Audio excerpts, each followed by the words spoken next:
Bienvenue dans la 5e vidéo de la série Arrête ça si tu veux retrouver ton énergie et ta santé. Dans les 4 premières vidéos, nous avons parlé de la caféine, du café et des boissons énergisantes caféinées. Nous avons parlé des pensées négatives et de la rumination mentale.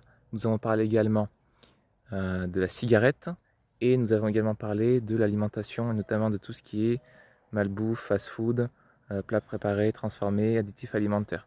Dans la vidéo d'aujourd'hui, nous allons parler du sommeil, notamment du manque de sommeil. Quand on regarde les statistiques et les études d'il y a plusieurs dizaines d'années, on se rend compte que ces dernières années, ces dernières décennies, la population mondiale globalement a perdu du temps de sommeil. Donc on dort moins qu'avant et bien souvent, on dort également moins bien qu'avant.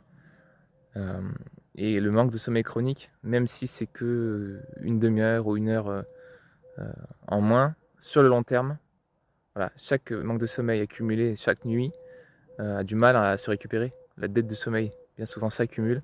Et même si parfois on récupère un peu le week-end, bien souvent, en fait, voilà, ça fatigue sur le long terme notre système nerveux, notre système endocrinien, nos organes qui ont du mal à bien récupérer, à bien se nettoyer, à bien se régénérer. Même si ce n'est pas facile dans le monde actuel de dormir suffisamment et de bien dormir, quelques éléments peuvent nous aider, notamment diminuer les écrans le soir, ou au moins essayer d'avoir un bon filtre de lumière bleue sur l'écran, ou même des lunettes qui protègent de la lumière bleue. Essayer vraiment de garder des choses qui sont assez douces, pas trop excitantes pour le système nerveux.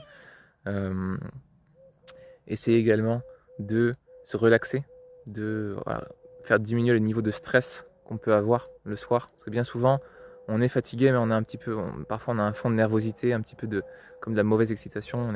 On a du mal à vraiment aller vers la relaxation, vers l'endormissement.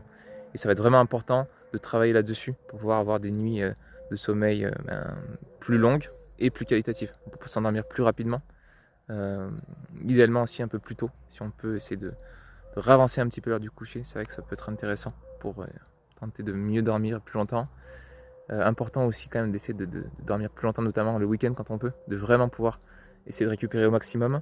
Il y a un autre élément qui peut aider, ce sont les plantes adaptogènes et les plantes médicinales de manière générale, à la fois des plantes qui peuvent aider à calmer un petit peu le système nerveux, comme la camomille, comme la valériane notamment, mais on a aussi des plantes comme le ginseng, comme la rhodiola, comme l'éleutérocoque par exemple également, l'ashwagandha, qui vont nous aider un petit peu à la fois calmer mais en même temps soutenir le système nerveux, le système glandulaire qui parfois est un petit peu dérégulé au niveau hormonal, et ce qui peut participer aux causes de difficultés d'endormissement.